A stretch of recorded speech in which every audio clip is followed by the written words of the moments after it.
Hello, fans of Excel, PowerPivot, Power BI.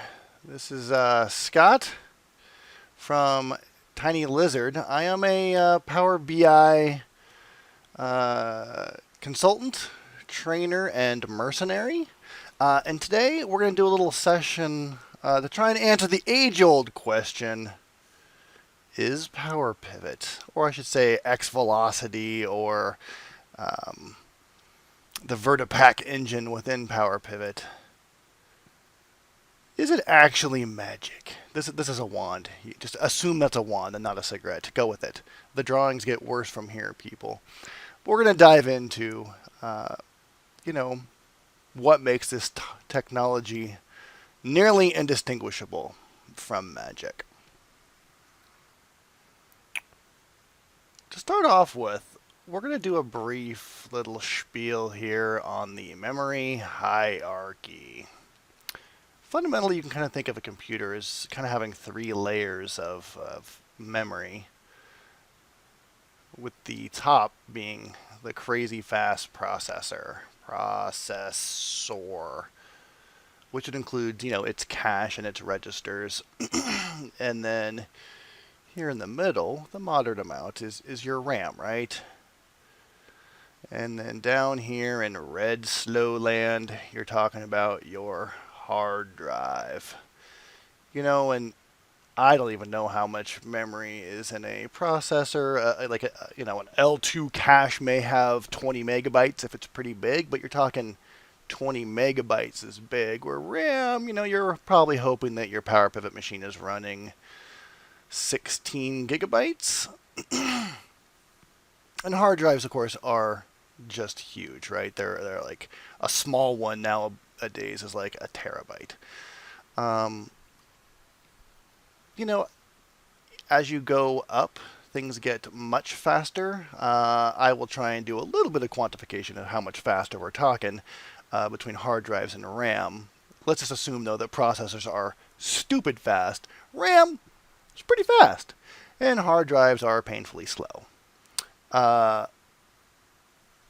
I should mention the other thing about a hard drive, of course, is that it is persistent. It stores things, and that's nice. RAM doesn't store things after you've powered down, which is why when we play in the PowerPivot land, we're talking about a read-only model. Whereas a traditional database, maybe, you can certainly think of as, read-write, where you would be adding records, editing records, and not just doing these runtime calculations like we do in PowerPivot in a read-only mode.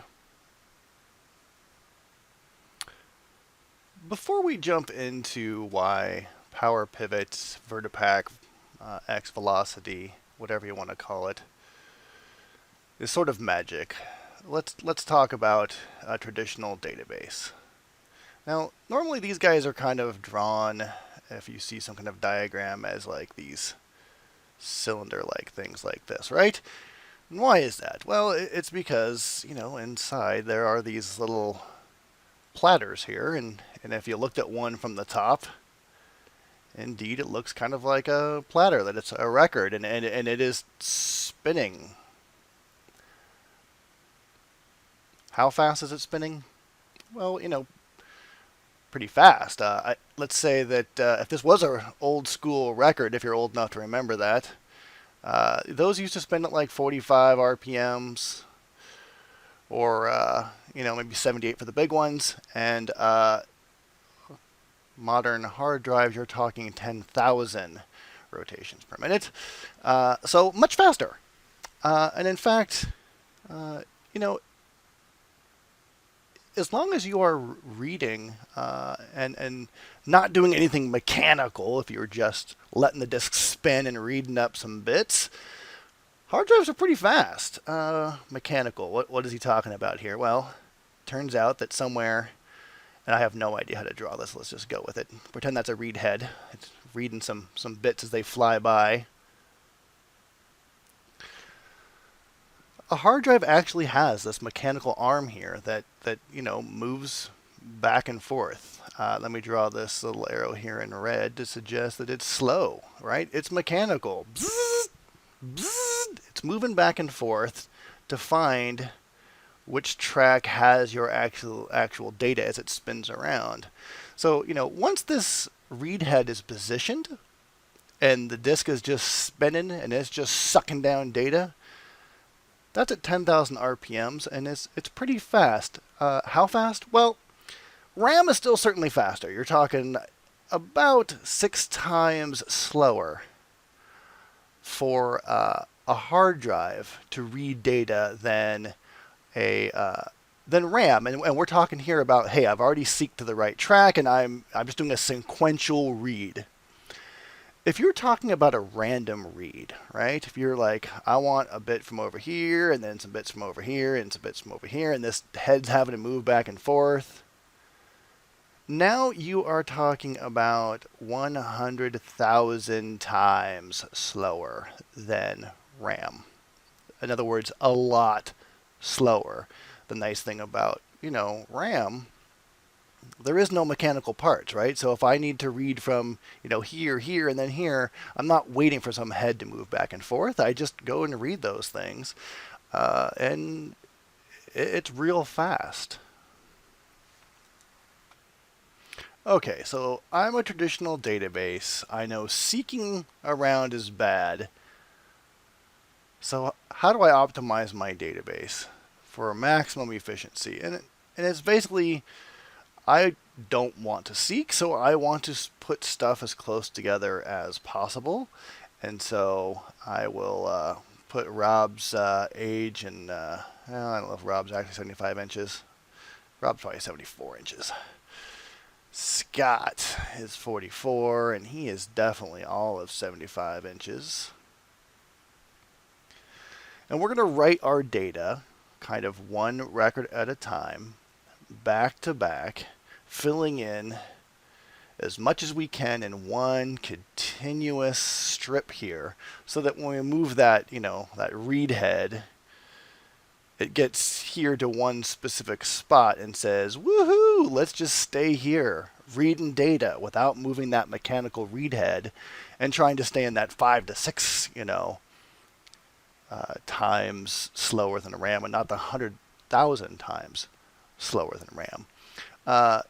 This is a little bit simplified. I mean, as you get more records, obviously they don't all fit together on one big strip or page, and you split them up across multiple pages, and lots of exciting details here that we're going to mostly ignore and ask this question instead. What if I wasn't constrained to a hard drive? Hard drive's bad. All I'm going to do is read in a file off the hard disk, my database, and then I'm going to stick it all in RAM. Hooray! What are the implications here? Well, I mean, RAM is smaller. RAM is, we're going to consider it read-only. It's read-write at runtime, but as soon as you power off your machine, you're losing that stuff. So, we're going to more or less think of this as read-only. But let's put this in green. Fast. Seek.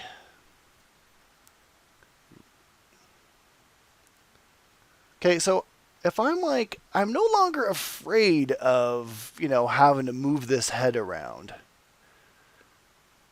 what are the implications of that? Okay, so we get rid of that requirement that we basically don't seek, because seeking is so slow. And so some person thinks, why do I need to store these in rows? How about I start storing things in columns? Now, why would I want to do that? Well, for one thing,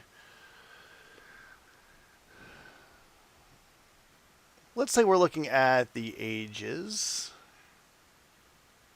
and I have a bunch of 39-year-olds. Let's just pretend that I do not have any 400-year-olds.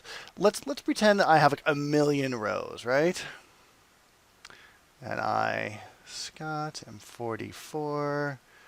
I got a bunch of these. Let's say I got like 500 of these 44s in my million rows? Do I need to store 500 of these actual values in RAM? Or could I just remember, you know what? I've got 500 of these. And those 500 rows become one row. And these two become one row, and these two become one row, right? We do something similar for height, right? I've got a bunch of people who are beasts like me at 75 inches, etc. Now, the question then becomes, if I do this, I'm loving this kind of compression we're doing here, but what about the fact that, you know what, Leanne really is 39 inches, or no, she's 39 years old, and she is, I don't know, 64 inches on a good day? I've kind of lost this Leanne record, and that's not really going to fly. We probably want to remember that there was a concept of a row and be able to rematerialize Leanne as being 39 years old and 64 inches. Before we move on to that problem, though, let's just realize how cool this is, right? This technique of kind of taking counts of things that are all in a row and storing just one of them is called run length encoding. And this is indeed one of the techniques that xVelocity, your engine behind PowerPivot, uses to compress your data. And that's important because we've already said, hey, there's less RAM than there is, hard drive space. Yay, we're happy now. And so, we can fit more stuff in our small amount of RAM. But not only that, our performance becomes better for a variety of reasons. So first, let's go look at this problem of we lost Leanne, and then we'll come back to some of the performance wins, okay? Okay, you guys being super awesome and realizing that I would be totally lost without my wife, have decided you do not want to lose Leanne. And so somewhere in here, after a couple of Robs, there's a Leanne. Maybe there's a bunch of Leannes because we have like 1 million rows, right? And then there's a bunch of Scots after that, etc., right? We've sorted this column so that we can then compress this guy down and say, hey, there are 4 Leannes instead of having to store, Leanne 4 times. Now we come to our next column, which was the age. And we have to say, you know what? I need to maintain the Robness. And so there is a 39-year-old Rob. And there is a 43-year-old Rob. There is a 21, 27, 30, and 39-year-old Leanne. The idea being that, yes, this guy can be completely sorted, top to bottom, sort the whole column, great. When you come to the second column, you can't do that. You instead say, well, I'm going to sort all of the rows that are within this bucket that is the Rob bucket. I'm going to sort everyone in this bucket who is the Leanne bucket. And so right now we still have in red the color of love. We haven't lost the Leanne-ness. If this was totally sorted, I'd have no idea where. But what we're saying is, hey, the 6th person down, that's Scott's Leanne. 1, 2, 3, 4, 5, 6.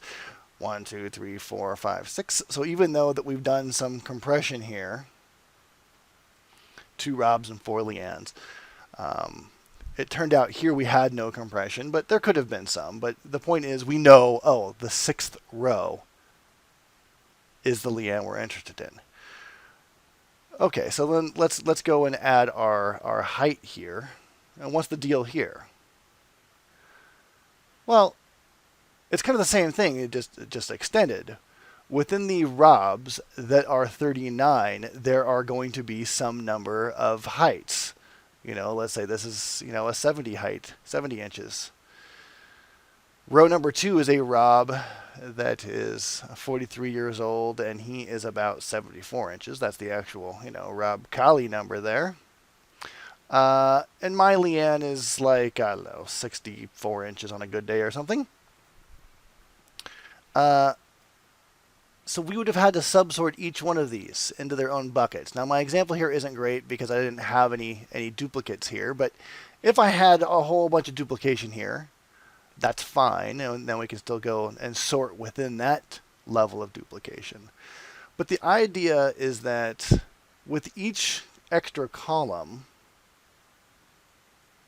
more columns equals less sorted.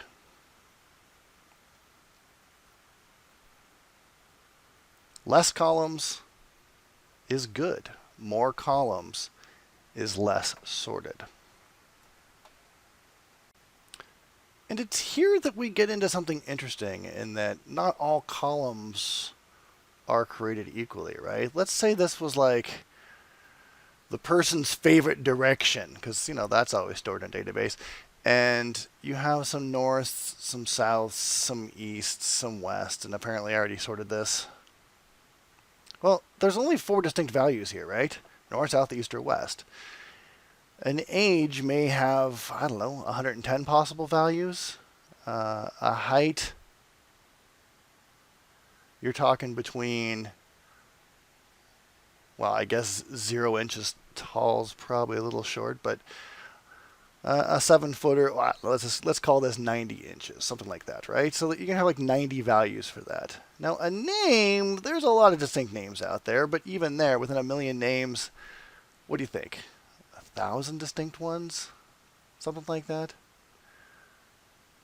If you had a birth date, well, that's interesting. I mean, there are 365 per year, but assuming you're storing the year as well,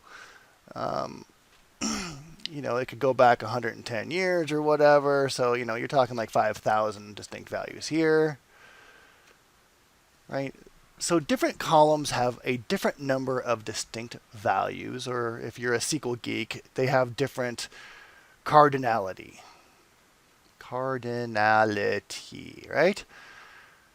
Why is this interesting? Well, based on what we just saw, where we sort of need to do this subsorting, it turns out that you'd really like the person with really low cardinality here to be your first column. Because, yeah, the second column is not going to sort as well as this column, which is perfect.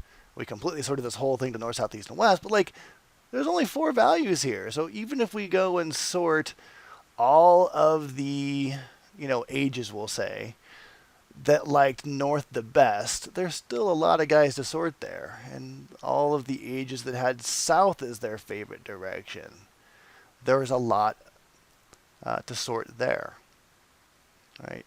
And this concept continues on. If you could rank the cardinality and say, okay, well, you were the best, and then 0 through 90 was maybe number 2. There's 110 ages at number 3. There are about 1,000 names at number 4, and there's like 5,000 dates at number 5. That's the order that you would like the columns to be in VertiPack, and indeed, this is exactly what the VertiPack engine does. It takes a heuristic. It tries to determine out of the first million rows or something like that, how many distinct values are there for each of the columns. And then it orders the column from, least to most cardinality, meaning the least distinct values, like this guy only has 4, through the most distinct values, this guy has 5,000. And it orders them in that way, and then sorts and subsorts them in that way to get the best possible compression. Okay, so we've talked a little bit about VertiPack, it compresses things. And we love that. It lets us store larger databases in our small amount of RAM, and sometimes this can be very, very significant. If you don't have many distinct values like that north, south, east, west thing, I mean, something big can become very, very small. But let's look at something else which is maybe not totally obvious. Let's say I want to add up these numbers, right? So I've got a bunch of 7s here, and then I've got a bunch of 10s, or apparently 100s. And then I've got some 33s.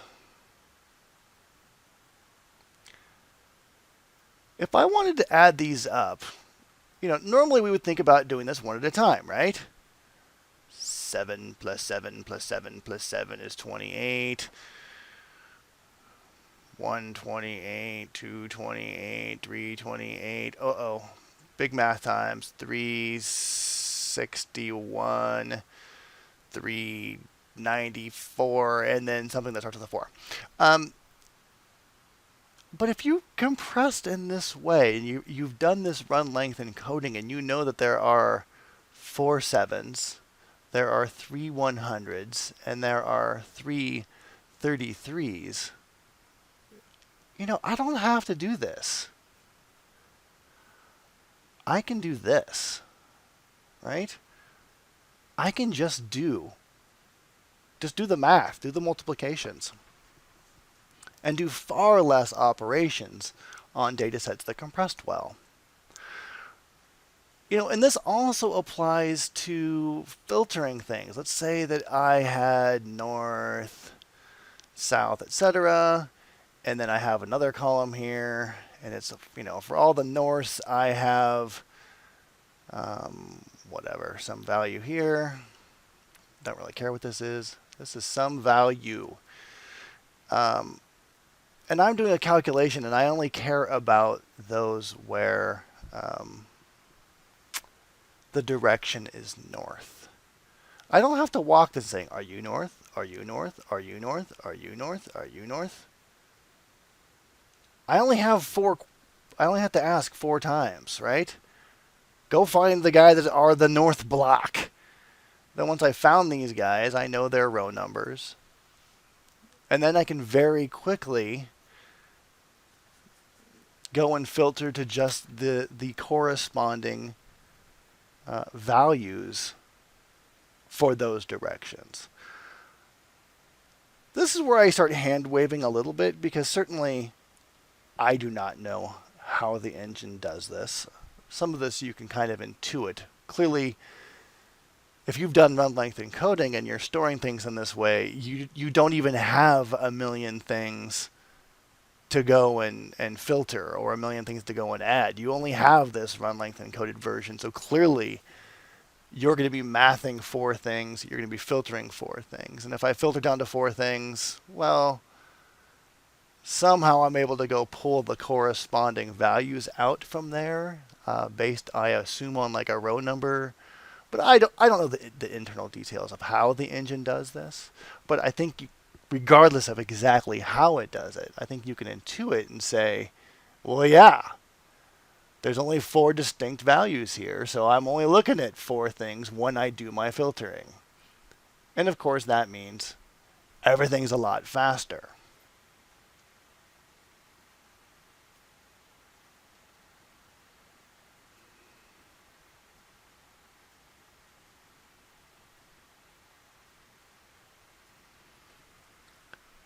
I think we're getting long enough here that we should probably wrap it up and summarize a bit. And recognize that we saw some Techno Geekery, and it was cool and fun, and we talked about how hard drives work and how run length encoding works, and why the move from RAM allowed us to do some things that we couldn't do on a hard drive based on how slow seeks are on a hard drive. And hopefully you can sort of already start getting a sense of the practical implications of this. Why are more columns bad? Why are more Distinct values. Distinct values. Why do both these things make us sad? And we'll come back in part 2 and really hammer that down a bit more. But hopefully you can already, based on this discussion, kind of get a feel for that. In part 2, we'll talk about those and maybe some other practical performance tips that are based on what we just learned about how the engine works. I thank you for taking the time to listen to this video, and I hope you got something out of it. Feel free to contact me on Twitter. It's just at ScottSinkeresti. Or drop me an email at scott@tinylizard.com. And feel free to comment on the blog. Thank you all.